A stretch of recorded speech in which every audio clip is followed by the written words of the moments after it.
12월 26일 새벽 기도를 하나님 앞에 드리겠습니다. 우리 사도신경으로 우리의 신앙을 정중히 고백하도록 하겠습니다. 나는 전능하신 아버지 하나님 천지 창조주를 믿습니다. 나는 그의 유일하신 아들 우리 주 예수 그리스도를 믿습니다. 그는 성령으로 잉태되어 동정녀 마리아에게서 나시고 본디오 빌라도에게 고난을 받아 십자가에 못 박혀 죽으시고 장사된 지 사흘 만에 죽은 자 가운데서 다시 살아나셨으며 하늘에 오르시어 전능하신 아버지 하나님 우편에 앉아 계시다가 거기로부터 살아있는 자와 죽은 자를 심판하러 오십니다. 나는 성령을 믿으며 거룩한 공교회와 성도의 교제와 죄를 용서받는 것과 몸의 부활과 영생을 믿습니다. 아멘. 찬송가 266장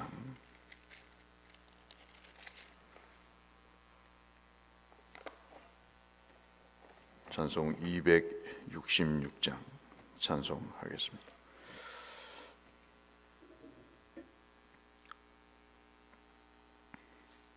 (266장) 주의 피로 이룬 샘물.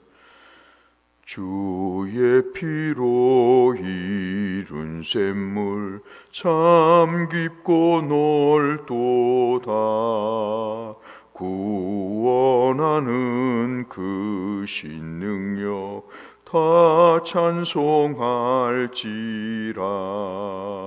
찬송하세 주의 보혈 그 샘에 지금 나가 죄에 깊이 빠진 이 몸 그 피로 씻어 맑히네.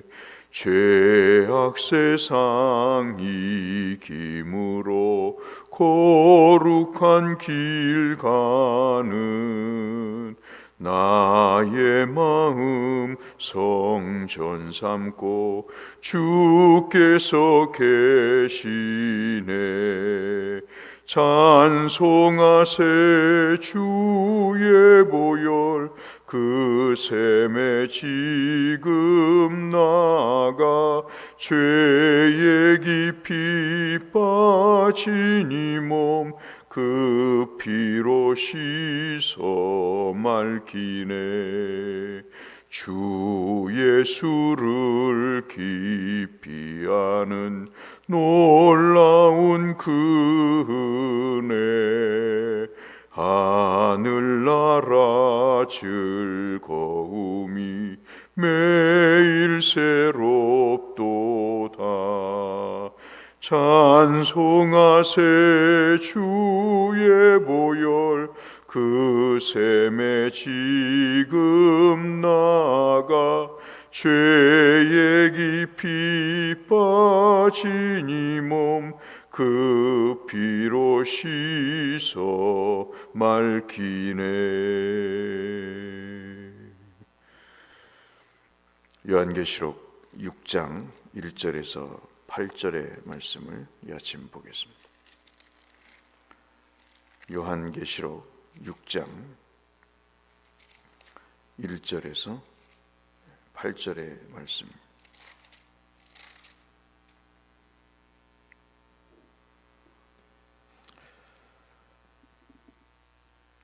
오늘도 쉽지 않은 내용이지만 최선을 다해서 이해하실 수 있도록 말씀을 나눠보도록 하겠습니다. 6장 요한계시록 6장 1절에서 8절의 말씀. 내가 봄에 어린 양이 7인 중에 하나를 떼시는데 그때 내가 들으니 내 생물 중에 하나가 우레소리 같이 말하되 오라 하기로. 이에 내가 보니 흰 말이 있는데 그 탄자가 활을 가졌고 면류관을 받고 나아가서 이기고 또 이기려고 하더라. 둘째인을 뗄 때 내가 들으니 둘째 생물이 말하되 오라 하니 이에 다른 붉은 말이 나오더라. 그 탄자가 허락을 받아 땅에서 화평을 제하여 버리고 서로 죽이게 하고 또 큰 칼을 받았더라. 셋째인을 뗄 때 내가 들으니 셋째 생물이 말하되 오라 하기로 내가 보니 검은 말이 나오는데 그 탄자가 손에서 저울을 가졌더라. 내가 내 생물 사이로부터 나는 듯한 음성을 들으니 이르되 한 데나리온의 밀 한 되요 한 데나리온의 보리 석 대로다. 또 감람우와 포도주는 해치지 말라 하더라. 넷째 인을 뗄 때 내가 내 생물의 음성을 들으니 말하여 이르되 오라 하기로. 8절 같이 읽겠습니다. 내가 봄에 청황색 말이 나오는데 그 탄자의 이름은 사망이니 음부가 그 뒤를 따르더라. 그들이 땅 4분의 1의 권세를 얻어 검과 흉년과 사망과 땅의 짐승들로서 죽이더라. 아멘.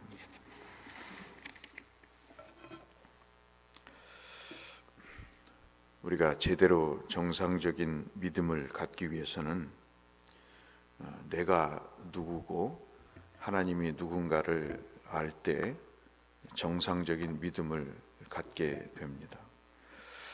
그래서 모든 신앙은 또 회사의 일도 그렇고 학교의 일도 그렇겠습니다마는 가정의 일도 자기가 누군가를 모르면 그것처럼 다루기 힘든 문제가 없는 거죠. 내가 어떤 존재인지 모르니까 아버지의 역할도 목사의 역할도 직원의 역할도 제대로 못하는 것이죠.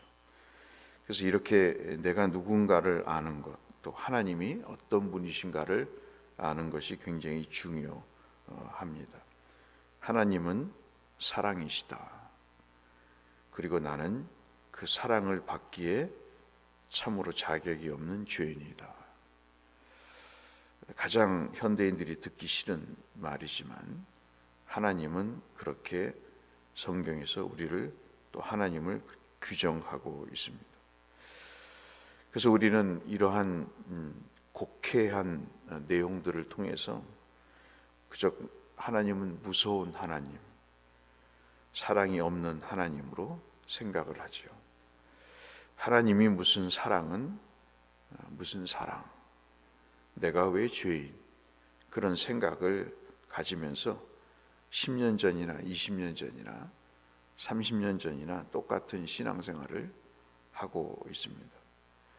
그렇지만 창세기부터 요한계시록까지 우리가 성경을 계속해서 읽어보면 하나님의 무한한 사랑을 우리가 확인하게 되죠.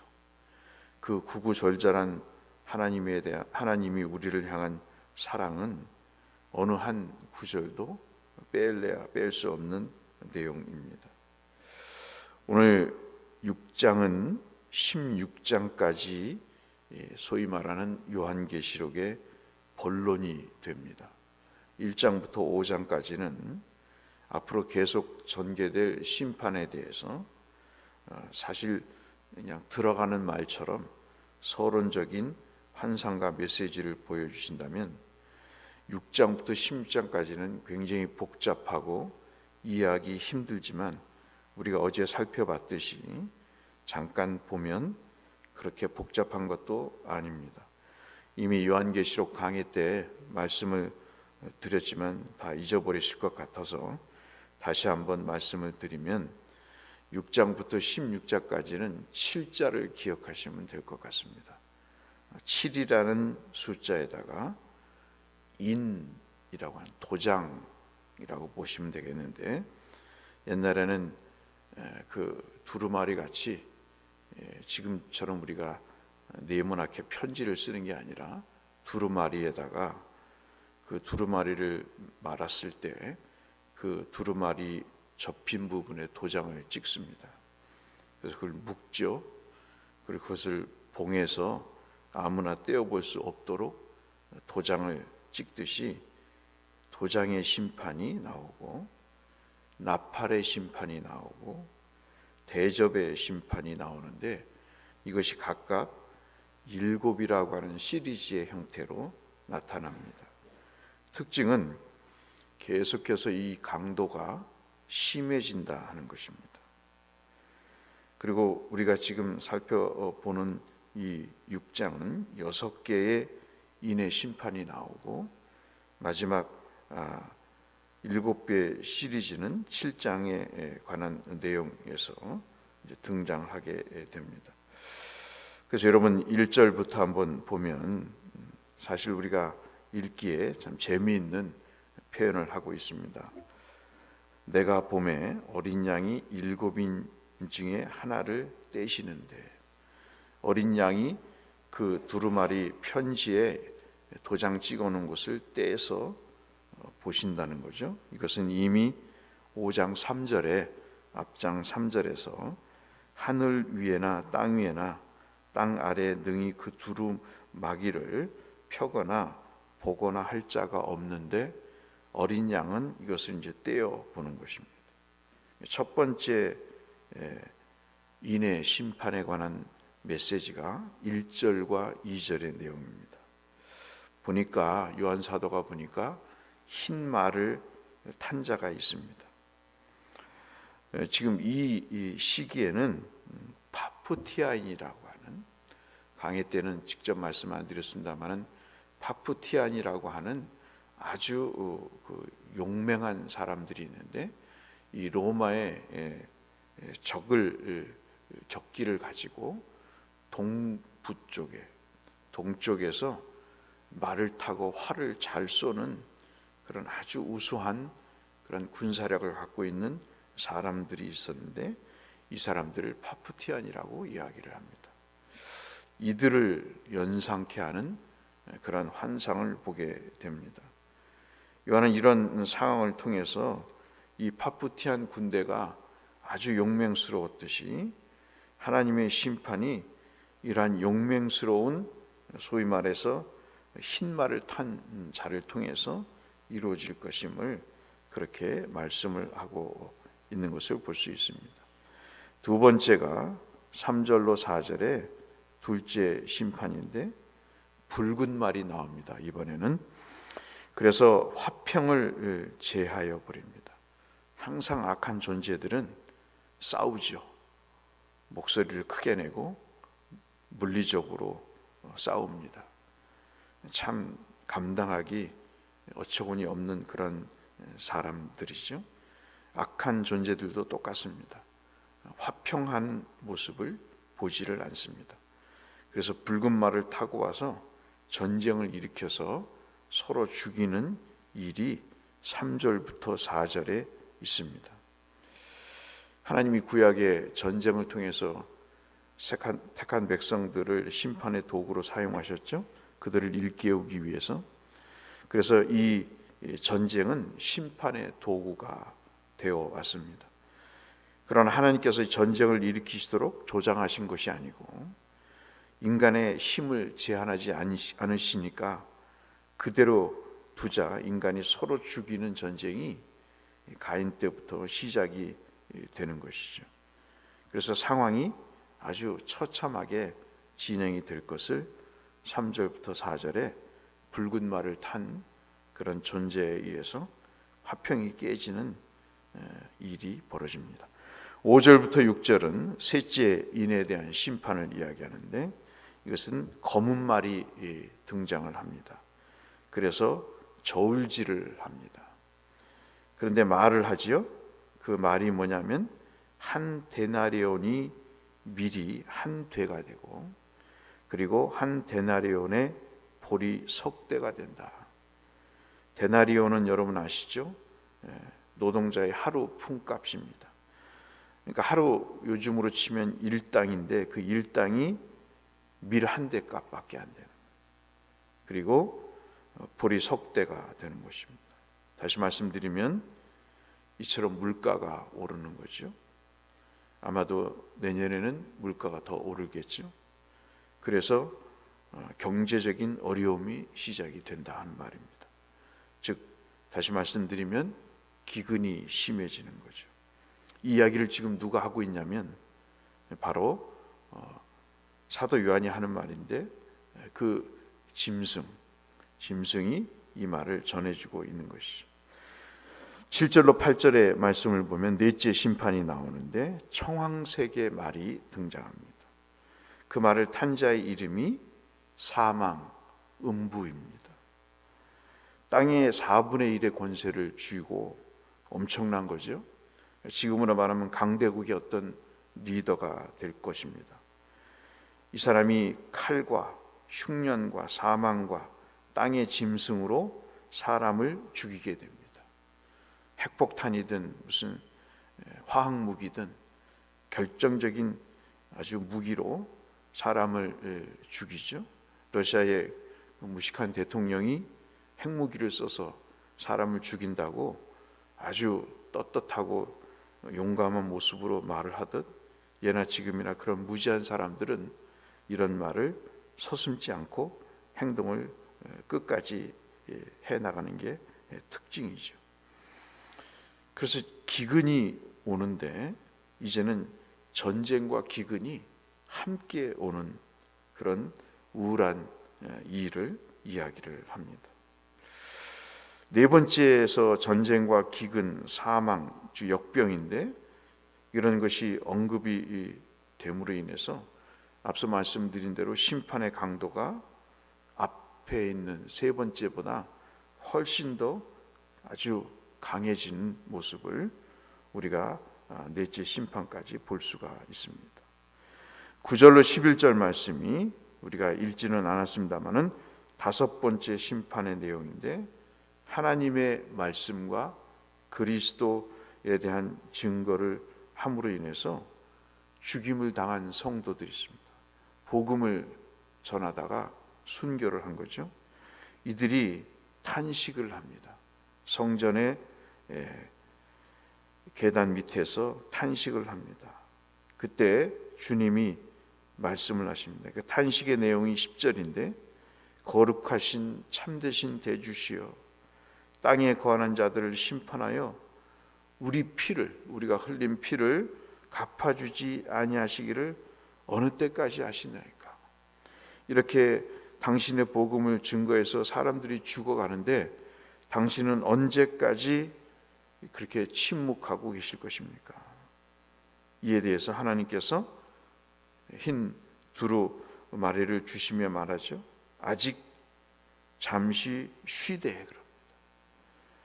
그 친구들이, 형제들이 자기의 죽음을 당하여 그 죽음을 당하는 수가 차기까지 하라고 11절에 말씀을 하시죠.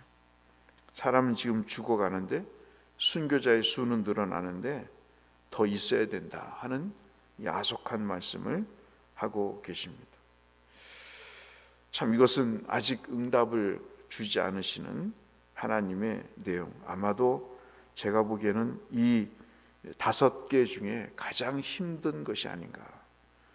욥이 그랬듯이 하나님의 응답이 없을 때 사람이 가장 힘들듯이 재산을 잃고 건강이 이뤄져 가는 것은 그래도 이해가 되고 참을 만한데, 왜 이런 일을 하나님이 하시는지, 어떤 의도이신지 하나님과 교감이 안 될 때 가장 힘든 것이 아닌가 하는 생각을 갖듯이, 지금 이 5번째 9절로 11절의 인해 심판에 대한 내용이 굉장히 힘든 그런 모습이라고 볼 수 있겠습니다.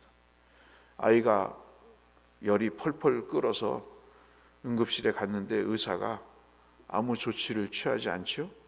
왜 안 취하냐고 하니까 열이 내려야 한다고. 차라리 부모가 아프고 싶은 그런 마음이잖아요. 그 아이를 들쳐업고 병원을 달려왔는데 치료의 순간까지 기다려야 된다고 할 때 그 부모의 심정이 애가 타듯이 지금 그러한 상황인 것이죠.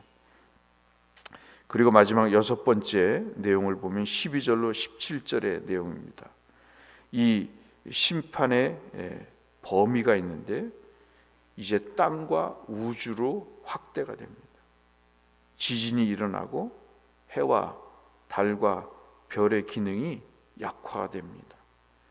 부분적으로 생태계가 파괴가 되고 그로 인해서 천재지변이 일어나고 사람들이 죽어가고 그리고 생활에 극도의 불편함을 느끼는 일이 벌어집니다.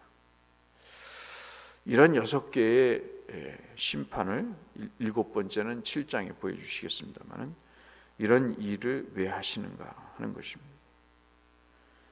믿는 자들에게는 이런 데에서 벗어나고 참 안전하게 살면 좋을 텐데 왜 이런 일이 일어나는가? 우리 코로나를 보죠. 앞으로 더할 것이 올 것입니다. 그리고 코로나로 인해서 믿는 자와 믿지 않는 자를 걸러내는 것은 하나님의 이치십니다. 분명히 그 기능이 있을 것입니다. 그런데 또 제가 주변에서 보면 그 와중에도 돌아오는 사람이 있습니다.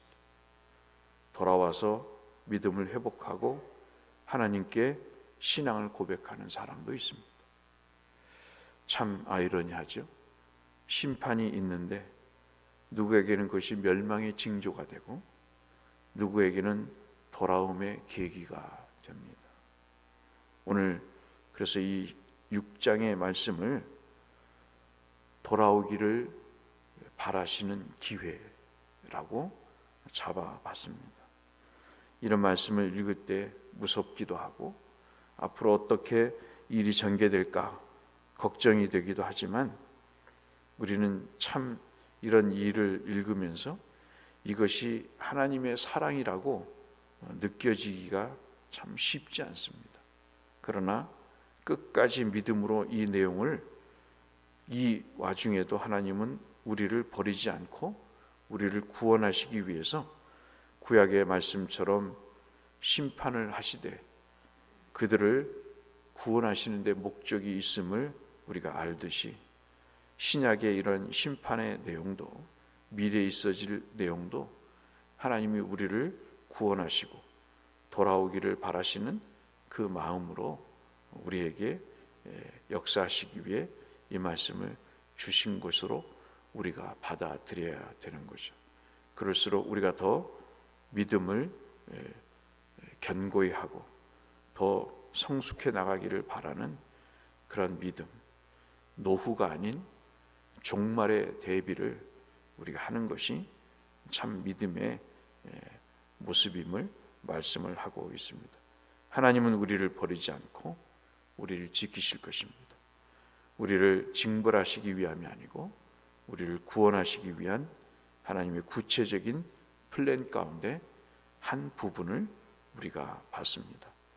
이 말씀의 깊은 뜻을 우리가 다시 한번 되새기면서 이 말씀에 부분적으로 화평을 깨었던 그런 악한 세력, 사람을 죽이고 그리고 착복을 하고 경제적인 위기 가운데 이득을 보는 세상, 그 세상 속에서 내가 그리스도인으로 어떻게 살아가야 될 것인지에 대한 그런 생각들을 묵상하는 것도 이 말씀의 중요한 포인트라고 할 수 있겠습니다.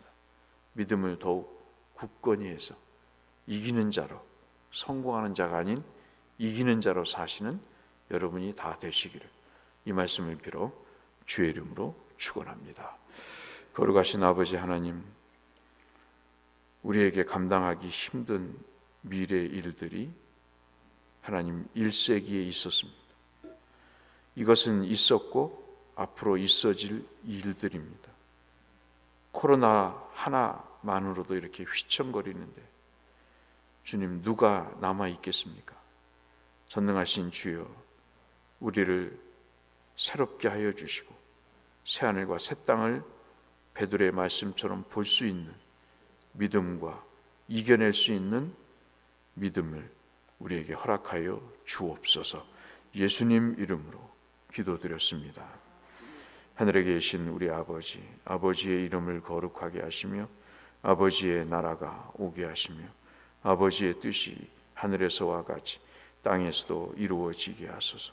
오늘 우리에게 일용할 양식을 주시고 우리가 우리에게 잘못한 사람을 용서하여 준 것 같이 우리 죄를 용서하여 주시고 우리를 시험에 빠지지 않게 하시고 악에서 구하소서. 나라와 그 능과 영광이 영원히 아버지의 것입니다. 아멘. 한 주간 건강하시고 형통하시기를 축복합니다. 그리고 기도에 응답이 있으시기를 소원합니다. 한우들과 우리 각자의 심령을 위해서 함께 기도하며 나아가도록 하겠습니다. 기도하겠습니다. 아버지 하나님 감사합니다. 오늘도 생명과 은혜를 주시니 감사합니다. 주님과 대면할 수 있도록 은혜를 베푸시니 하나님 감사합니다. 영혼을 살려주시니 감사합니다. 하나님 소생케 하시는 하나님의 그 빛을 따라 한 걸음 한 걸음 내디어 가는 우리가 되게 하여 주시옵소서. 우리의 간구를 기억하시고 응답해 주셔서 우리의 심령이 새로워질 그런 일을 통해 육신도 강건하게 하시고 모든 일에 안전과 화평을 주시는 하나님의 은혜가 충만케 하여 주시옵소서.